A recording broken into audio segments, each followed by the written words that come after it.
Hello, my name is Chris Davis, and this is my blue snowmobile. It's a Yamaha SS440, 1986.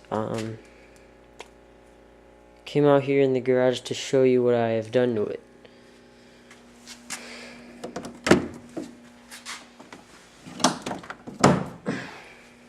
Now what I've done is I took the battery from my Polaris four-wheeler,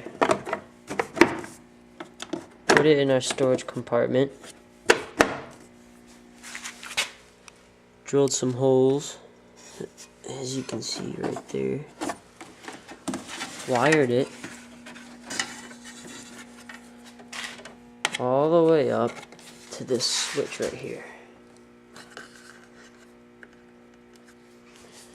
Then from there, I go down to a Chevy Camaro car horn. This is the test.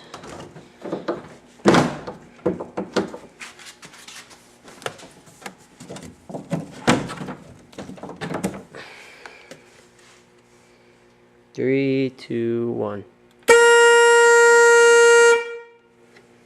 Thank you.